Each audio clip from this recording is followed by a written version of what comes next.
Fala pessoal, aqui é o professor Herbert Almeida. Agora nós vamos fazer um resumo, uma revisão geral sobre princípios administrativos. Esse aqui é daqueles temas que ele não costuma cair tanto assim em questões de prova, e também mesmo quando cai, ele não acaba caindo de forma tão aprofundada assim, não tem muito segredo. Mesmo assim, é um assunto que ele serve de base para você entender outros temas do direito administrativo. O que são princípios? Princípios são também os chamados postulados básicos. Eles são referências, são orientação. É muito comum você ver uma questão falando assim, são princípios que orientam, que informam a atuação da administração pública. Esse sentido de orientar, informar, é um sentido de conduzir, de ajudar na interpretação do ordenamento jurídico. O princípio ele é mais abstrato, ele é mais genérico do que um texto frio de uma lei, do que uma regra propriamente dita, né? Quando você chega numa lei, a lei vai lá e fala, você deve fazer isso, pode fazer aquilo. Agora o princípio de assim, é um princípio da legalidade, um princípio da moralidade, você sempre percebe que é algo um pouquinho mais genérico, mais abstrato na sua aplicação. E os princípios, eles se subdividem basicamente em dois grandes grupos. Nós temos aqui os chamados princípios expressos e vamos ter do outro lado do nosso quadro os nossos princípios implícitos. E para você saber se um princípio é expresso ou implícito, você tem que conseguir ler o nome dele dentro de uma norma. Mas toma muito cuidado, porque eu vou pegar um exemplo para vocês que vai te ajudar a entender bem a diferença de um princípio expresso para um implícito. Se você pegar o artigo 5º da Constituição Federal, você vai ver lá que entre os incisos dele, vai ter um inciso que diz que a administração tem que observar o devido processo legal. Isso é um princípio expresso ou é um princípio implícito? Ora, é um princípio implícito. Mas como professor eu consegui ler, está falando assim, devido processo legal. Mas a Constituição não fala princípio do devido processo legal. Ela fala que deve ser observado o devido processo legal. Então o que eu quero dizer é o seguinte, princípio expresso é aquele que a norma de referência diz assim, você deve observar o princípio e aí traz o nome dele. Aí isso é um princípio expresso. Agora quando a lei traz assim a sua aplicação, quando você chega a essa aplicação por meio de uma interpretação, quando é um princípio que decorre de normas ou de outros princípios, aí tudo será princípio implícito. Além disso, nós temos que analisar qual que é a nossa referência. Normalmente, quando nós falamos em expresso e implícito, a referência é a Constituição Federal. Então, por exemplo, são princípios expressos na Constituição Federal. O LIMP, de legalidade, impessoalidade, moralidade, publicidade e eficiência. Mas nós também temos princípios expressos na lei de licitações, princípios expressos na lei de processo administrativo e mais um monte de norma por aí. Então sempre você deve se perguntar, é expresso, mas é expresso aonde? É expresso em qual norma? Apesar dessa minha consideração, normalmente as questões de prova, e mesmo quando a questão não fala nada, considera que ela está falando para expresso na Constituição Federal. Então é isso que nós vamos começar a dividir. Princípios expressos na Constituição Federal, nós já começamos com o mnemônico mais famoso do mundo dos concursos, que é o LIMP, de legalidade, impessoalidade, moralidade, publicidade e eficiência. Então vamos começar a falar aqui de cada um deles. Eu vou começar falando com vocês então do nosso princípio da legalidade. Pessoal, no princípio da legalidade, tem alguns aspectos que eu gostaria de destacar para vocês. Primeiro ponto, quando nós falamos de legalidade, nós estamos falando aqui do sentido amplo dessa expressão.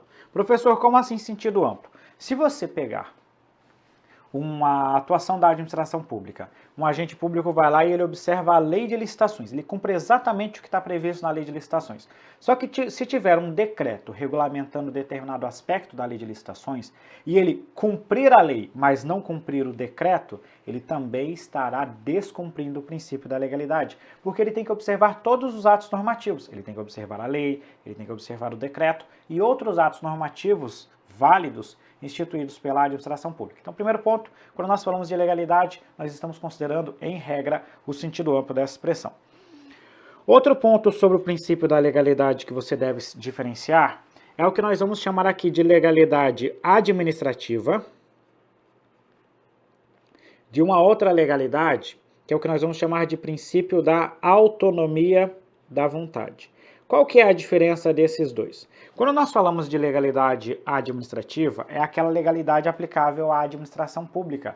A administração pública só pode fazer o que a lei determina ou autoriza que seja feito. Na falta de lei, a administração pública não pode agir. Já o particular, ele se submete ao princípio da autonomia da vontade. Autonomia da vontade significa dizer que um particular ele pode fazer tudo o que não estiver proibido em lei. Qual que é a diferença básica disso? Na falta de lei, a administração não pode agir. Na falta de lei, o particular pode agir. Porque o impedimento dele de agir vai acontecer somente quando houver um impedimento, quando houver uma vedação em lei. Então, na falta de lei, o particular pode agir. Agora, a administração pública não. O último aspecto sobre o princípio da legalidade que você tem que saber é o que nós vamos chamar de segurança, nós vamos chamar aqui de princípio da reserva legal. Já ia confundindo o princípio aqui. Princípio da reserva legal. Professor, o que é o princípio da reserva legal? O princípio da reserva legal é um princípio constitucional que se aplica a determinados aspectos que necessariamente exigem lei. Aqui na reserva legal estou falando de lei em sentido estrito. Por exemplo, para tipificar uma conduta como crime, nós temos o princípio da reserva legal. Um decreto não pode dizer que certa coisa é crime. Tem que ser lei mesmo, né? Uma lei ordinária, lei complementar, conforme o caso. A criação de entidades administrativas, já trazendo um exemplo do direito administrativo, exige lei, seja para criar, no caso das autarquias, por exemplo, seja para autorizar a criação, no caso das empresas públicas e das sociedades de economia mista. Então, qual que é a diferença de legalidade para reserva legal? Legalidade é mais genérico, é um sentido amplo. Reserva legal é um princípio constitucional que se refere a algumas matérias que exigem lei, e aqui é lei mesmo, lei em sentido estrito para a sua regulamentação. Bacana. Fechamos o princípio da legalidade, aí nós podemos avançar para um outro princípio. O outro princípio que nós vamos falar aqui é o chamado princípio da impessoalidade. O princípio da impessoalidade, ele é um super princípio, porque ele possui vários significados, né? O princípio da impessoalidade, ele tem um primeiro sentido que nós vamos chamar aqui, de finalidade. Por que finalidade, professor? Porque toda atuação da administração pública deverá ter por fim o interesse público. Esse princípio aqui, ele também tem uma ideia de isonomia.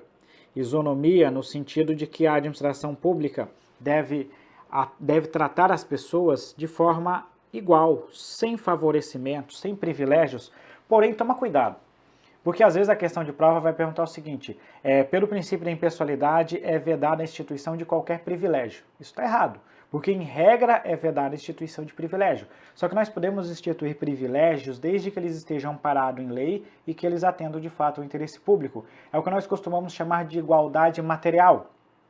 Por exemplo, as cotas, a fila preferencial para os maiores de 60 ou maiores de 80 anos, conforme o caso, são algumas situações em que você vai privilegiar um grupo em detrimento de outro, mas você possui um fundamento para a prática dessa medida. Ele também teria um último aspecto aqui, que eu vou chamar assim, de vedação. Isso aqui está lá na própria Constituição Federal, né? A promoção pessoal, que significa que a publicidade oficial, ela deve ter um caráter informativo, educativo, de orientação social. Dessa publicidade não podem constar nomes, símbolos ou imagens que caracterizem a promoção pessoal de autoridades públicas. Quando nós podemos avançar mais um pouco aqui, nós chegamos ao nosso princípio da moralidade. Olha, não tem muito segredo sobre o princípio da moralidade. Basicamente, esse princípio aqui, ele vai exigir por parte da administração pública uma atuação ética, uma atuação honesta, não só da administração, como também dos particulares que se relacionam com a administração pública. Tem um aspecto importante que significa que esse princípio aqui, ele possui a sua própria juridicidade. O que isso quer dizer? Quer dizer que, pelo menos em tese, você pode observar no mundo real um ato que é lícito, ou seja, que segue a lei, está tudo correto, mas que, por outro lado, ele é imoral. E esse ato será passível de anulação. Sempre pense o seguinte, o ato imoral, ele é passível de anulação. Por quê? Porque ele possui a sua própria juridicidade, ele possui o seu próprio sentido. Quando nós falamos de impessoalidade e de moralidade, analisando esses dois no conjunto, nós estamos falando também de uma vedação a uma prática chamada de nepotismo. O nepotismo é quando uma autoridade nomeia um parente para ocupar um cargo em comissão ou a função, ou designa, para uma função de confiança esse parente, pelo simples fato de existir um grau de parentesco. Só toma cuidado com um aspecto.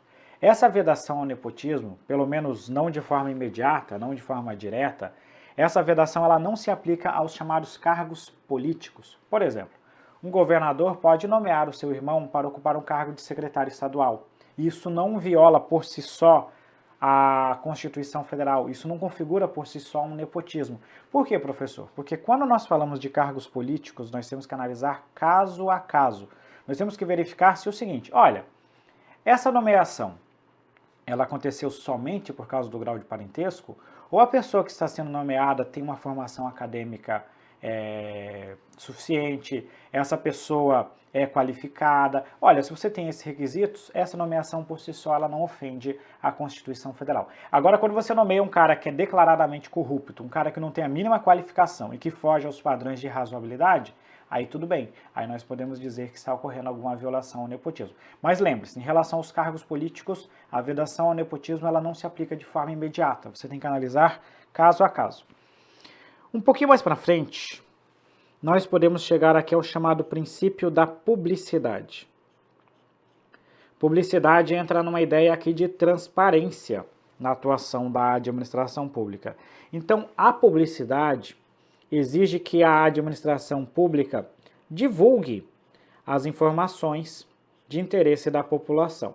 Hoje em dia, nós temos uma chamada transparência ativa, que é aquela transparência que acontece por meio da divulgação nos portais da transparência na internet. E essa informação, essa divulgação, que são as chamadas informações de interesse coletivo, ela deve ocorrer independentemente de qualquer solicitação da população. Então, por exemplo, divulgação de informações sobre despesas públicas, sobre concursos, sobre processos licitatórios e contratos administrativos, essas informações são divulgadas independentemente de qualquer requerimento. A partir dessa ideia de publicidade, o STF, inclusive, já entendeu que é constitucional, é lícita, a divulgação na internet do nome dos servidores com a correspondente remuneração, que isso não ofende a intimidade. Ainda que a intimidade ela tenha que ser observada em alguns aspectos, nesse caso a divulgação do nome do servidor com a respectiva remuneração não ofende a Constituição Federal. Professor, mas essa ideia de publicidade, ela é absoluta? Não, ela não é absoluta. Não é tudo que você vai divulgar. Inclusive, a própria Constituição Federal, ela diz que algumas informações, elas podem ser protegidas pelo sigilo. Esse sigilo aqui vai se aplicar quando a divulgação da informação puder comprometer a segurança da sociedade e do Estado. Nesse tipo de situação aqui, a informação ela poderá ser protegida por intermédio do sigilo. Por fim, nós chegamos a um princípio, que é o nosso princípio mais jovem em termos de Constituição Federal, que é o nosso princípio da eficiência. O princípio da eficiência, ele exige resultados na atuação da administração pública. Então, quando nós falamos de eficiência, você guarda expressões como cumprimento de resultados, como qualidade, como rendimento, são algumas das expressões ligadas ao princípio da eficiência. E lembre-se também que o princípio da eficiência foi colocado lá na Constituição Federal por intermédio da Emenda Constitucional 19 de 1998. Com isso, nós fechamos o rol dos nossos princípios expressos. Agora, eu vou chegar aqui do lado e vou rapidamente falar com vocês sobre os princípios implícitos. Pessoal, princípio implícito, não adianta você ficar fazendo mnemônico, tá? Ah, professor, dá um mnemônico aí para memorizar. Não adianta, por quê? Porque o rol de princípios implícitos, ele não é exaustivo. Nós podemos ter inúmeros, centenas de princípios implícitos conforme desenvolvimento doutrinário. Então, aqui no princípio implícito, é muito mais importante você entender o sentido de cada um deles. Eu vou trazer aqui para vocês os principais. Primeiro grupo, eu vou dizer grupo porque aqui na verdade nós vamos trabalhar dois princípios simultaneamente. Nós temos o chamado princípio da supremacia do interesse público. E esse princípio, ele se opõe a um outro princípio que nós vamos chamar de princípio da indisponibilidade do interesse público. Pessoal, por que eu estou falando que ele se opõe? Porque quando nós falamos de supremacia e de indisponibilidade, a supremacia ela trata de uma série de poderes ou também de prerrogativas especiais que a administração pública possui. Por outro lado, quando nós falamos do princípio da indisponibilidade, esse princípio aqui trata de uma série de restrições ou de sujeições que a administração pública se submete. Então, quando você fala de poderes, quando você fala de autoexecutoriedade, imperatividade, cláusulas exorbitantes dos contratos administrativos, todos esses são poderes especiais que a administração possui. Isso é a supremacia do interesse público. Agora, quando você fala de limitações, que você percebe que a administração se submete, mas os particulares não se submetem, como, por exemplo, dever de fazer concurso público, obrigatoriedade de licitar, essas são situações que se referem à indisponibilidade do interesse público. Esses dois juntos, supremacia e indisponibilidade, formam o que nós vamos chamar da base do regime jurídico administrativo. Outro princípio muito importante para a gente trabalhar aqui é o chamado princípio da autotutela.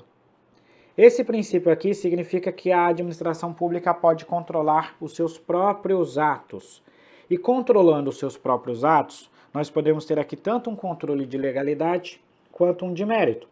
Consequentemente, a administração pública pode anular os atos administrativos considerados ilegais e pode também revogar os atos administrativos considerados inconvenientes ou inoportunos. Por intermédio da autotutela, a própria administração pública controla os seus atos administrativos.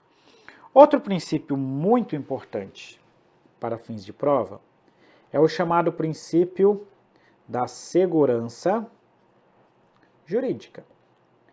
Esse princípio aqui, ele busca assegurar o que nós vamos chamar aqui de estabilidade das relações jurídicas.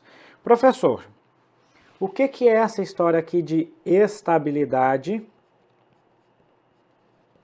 das relações jurídicas? O propósito desse princípio aqui é evitar um vai e volta na atuação da administração pública. Porque, pessoal, nós no nosso dia a dia, nós trabalhamos com uma previsão. Nós imaginamos o nosso futuro para definir o que a gente vai fazer. Você só está estudando para concurso público porque você imagina que em algum momento a administração pública poderá te contratar, poderá te nomear para determinada atividade pública. Porque se não houvesse essa previsão, você não estaria estudando. Ou se não houvesse essa expectativa, pelo menos, você não estaria estudando. Então, o princípio da segurança jurídica, ele busca trazer essa previsibilidade na atuação da administração pública. E também busca evitar um vai e volta da administração. Por exemplo, concede um benefício para um e logo depois desfaz esse benefício. Ou concede um benefício para um e não concede para um outro nas mesmas condições que esse um aqui. A ideia é evitar esse tipo de relação. Existem uma série de medidas que decorrem da segurança jurídica, ou que representam a aplicação da segurança jurídica. Eu vou enumerar algumas aqui para você que pode aparecer na sua prova.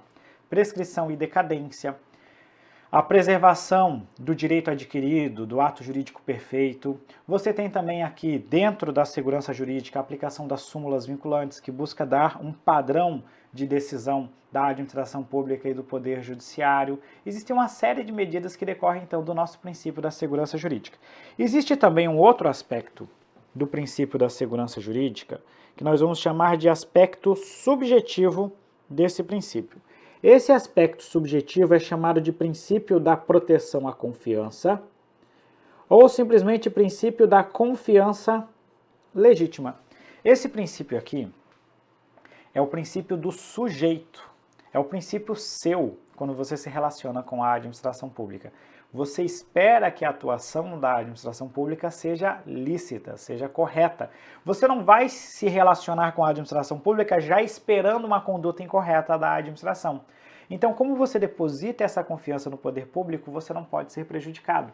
Um dos reflexos disso, uma das aplicações disso, é, por exemplo, a validade dos atos praticados pelo agente de fato. Agente de fato é aquele agente público que teve um problema na sua investidura. Esse ato praticado pelo agente de fato ele é considerado válido perante os terceiros de boa-fé, porque você, que se relacionou com a administração, não pode ser prejudicado por uma ilegalidade que você não deu causa. Toma cuidado, né? Porque se a questão falar do contexto como um todo, ela pode remeter à segurança jurídica e falar que a validade do agente de fato é princípio da segurança jurídica. Isso não está errado, porque segurança jurídica é o todo. Mas ela também pode ser mais específica e falar especificamente dessa confiança que se depositou. Aí pode aparecer na prova tanto segurança jurídica, o que estaria correto, como também princípio da proteção à confiança ou confiança legítima, que seria mais específico. Outro princípio importante para a gente é o chamado princípio da continuidade, do serviço público. Professor, o que quer dizer esse princípio da continuidade do serviço público? O princípio da continuidade do serviço público tem a ideia de que os serviços públicos eles não devem ser interrompidos, eles devem ser prestados de forma contínua, de forma ininterrupta, de tal forma que você não prejudique a população pública pelas paralisações. Por exemplo, um serviço de transporte público municipal, quando ele paralisa, isso gera um prejuízo gigantesco para a população. Então a ideia é que esses serviços não sejam paralisados. Claro que existem exceções, né? Existem, por exemplo, situações de falta de pagamento de fatura, de emergência, de manutenção das instalações, que quando se configuram não representam a violação ao princípio da continuidade. Outro ponto que decorre do princípio da continuidade é que ele deve ser analisado no seu sentido amplo. Então o princípio da continuidade, ele não é só para os serviços públicos propriamente ditos, ele é para todos os serviços administrativos. A ideia é que dentro da administração nós tenhamos os substitutos imediatos, para quando alguém sair de férias, ter alguém para substituir essa pessoa, para quando alguém entrar de licença, ter alguém para assinar no lugar dessa pessoa. Então substituição, delegação, interinidade são alguns exemplos também de aplicação do nosso princípio da continuidade do serviço público. E o último, ou os dois últimos princípios que eu vou colocar aqui para vocês, são os nossos princípios da razoabilidade e da proporcionalidade. Dificilmente uma questão de prova vai tentar dividir o sentido desses dois princípios, porque a própria doutrina ela não tem uma definição precisa de uma eventual diferença de razoabilidade e da proporcionalidade. Basicamente, esses princípios aqui, eles têm um sentido que eu posso dizer assim, ó, eles significam uma vedação